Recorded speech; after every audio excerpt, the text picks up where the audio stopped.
Thanks again, hockey fans, and welcome back to another edition of Everett Silvertips Rinkside right here on the Everett channel. I'm Travis Huntington, your host and the radio voice of the Everett Silvertips. Great to have you with us here on another edition of Rinkside. We're now well into the second half of the 10th anniversary season of Silvertips hockey in the 2012-13 Western Hockey League season, and a whole lot to talk about for the team as the playoff push is just around the corner. The Silvertips making a midseason coaching change this year. We'll talk a lot about that as well, and talk about what is to come for the franchise with our guest this time. We're with Silvertips General Manager Garry Davidson, who was hired partway through last season to help revamp the organization, and we are joined right now, of course, by the General Manager, and right now the interim head coach of the Silvertips as well. It's a busy time, but Garry, we really appreciate you being with us today. Well, nice to be here, Travis.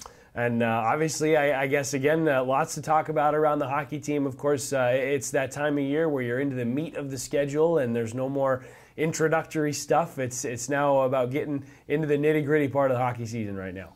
Yeah, we're down to the short strokes to preparing down the stretch here for the playoffs. And again, there is still a little bit of fine-tuning when it comes to some of the things that we're trying to do as a team in that. But again, we've set our roster now. January 10th was a trade deadline, and we've got our roster set. We've got our 24 healthy bodies and our one unfortunate injured person in Ryan Murray. But the roster's set, now we're ready to take the run here at the playoff picture. Well, and it does seem like the first few months of the season there, everything is a little bit fluid at times, and there's some guys getting called up, and some tweaks happening, seeing how things fit and how everything comes together there. But you talked about after that trading deadline, they're almost, I'm not going to say as a switch of a flip of the switch, but there's something different about that period down the last couple months of the season, isn't there? Oh, most definitely. I mean, the rosters are set. Players know that this is our group here going forward for the last, as it was, I think, the last 30 games prior to the deadline there, and the playoff run. So, I think for some of the older players, probably they feel a little more comfortable and relaxed because in this business, the older guys, there can be some movement, and there has been this year. And the younger guys, it's a little different story because they're in school, and there isn't a lot of changes made with school-age players. That's part of the philosophy and the approach of the Western Hockey League, and as well certainly our program here in Everett.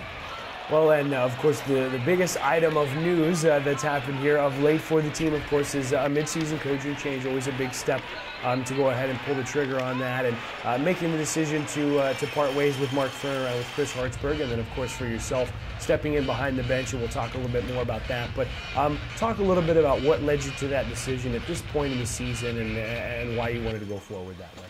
Well, again, I came on board last February, so it's almost been a year now, and the idea was to make sure we evaluated every aspect and part of particularly the hockey operations here with the Everett Silvertips, and so I took my time, tried to make sure I didn't throw the baby out with the bathwater, and really was hoping that as we went along that we could pull everybody together, get on the same page, and proceed with building what we want to have as a real solid franchise and a real solid program here on and off the ice.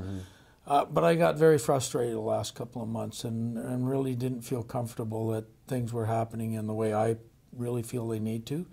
And so as a consequence, we decided to make a change. And again, it's more or less to pull the program together, and in due course here we'll look for another coach who, when they come in, or whoever it is comes in, they'll have a solid understanding right off the bat what we're trying to do here.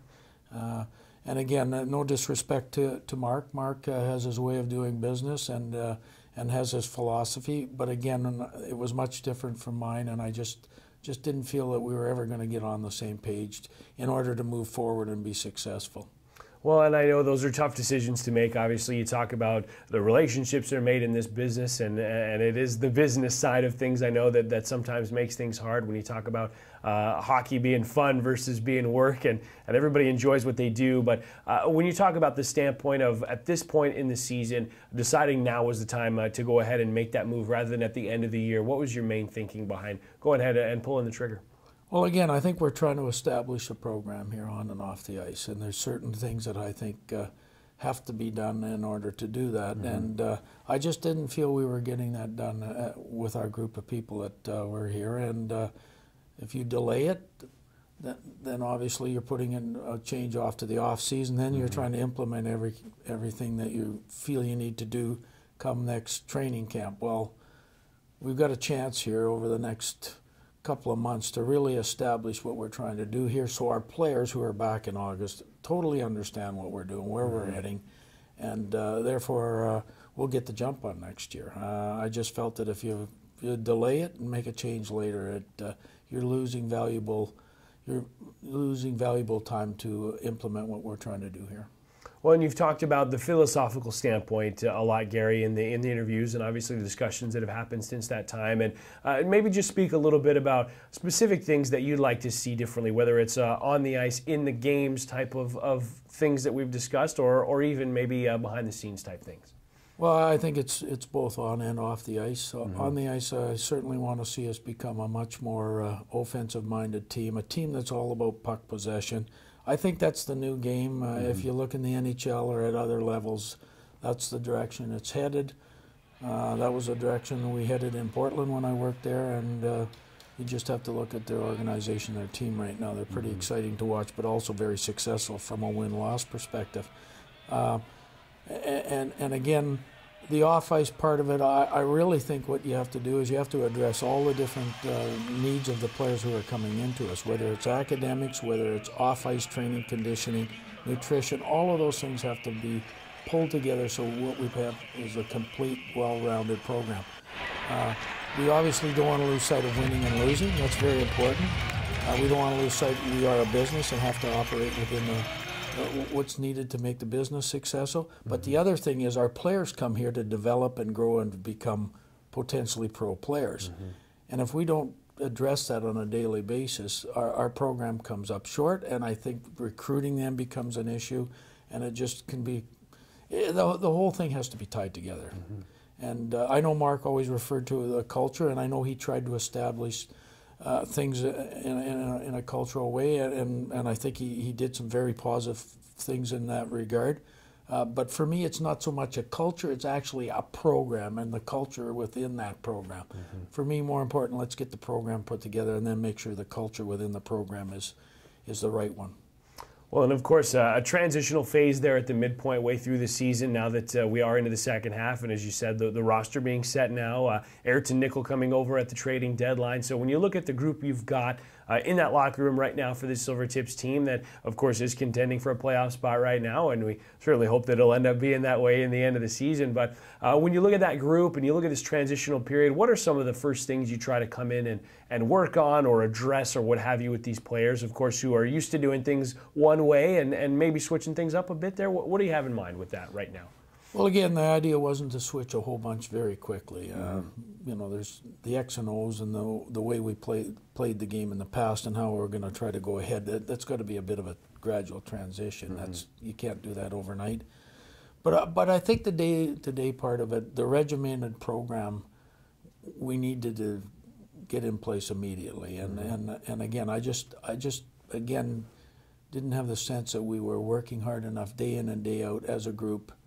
Whether it's off ice, on ice, school, the whole program. So that's what we're trying to do right now. Is they're going to have to put in long days as players, whether they're in the classroom, whether they're in the gym, or whether they're on the ice.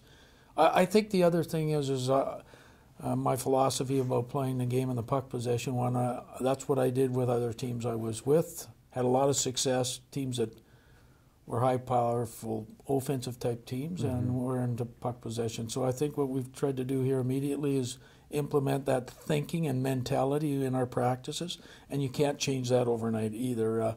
You know, players revert back to old habits, so it'll take some time. And again, we want to go out and try to win every night, but we also have to make sure that we aren't sacrificing the long-term development of our program here for the sake of a win here and a win there. We don't want to be a 7th or 8th place team every year, and that's what it's been the last few years. We want to make the foundation here we have this year so we can build upon it next year, so we start to move up the standings and become a real contender within the U.S. division and the West division and throughout the whole Western Hockey League. Well, and certainly where things stand right now, the future does look bright for the franchise. A lot of exciting young players and a lot of things to be excited about, I think, going forward. Right now, we're going to take a timeout here on Everett Silvertips Rinkside, but when we return from this break, we'll talk more with Garry Davidson, talking about the future of the franchise, him being back behind the bench, and a whole lot more going on with this Silvertips club. We'll be right back here on Everett Silvertips Rinkside, right here on the Everett Channel.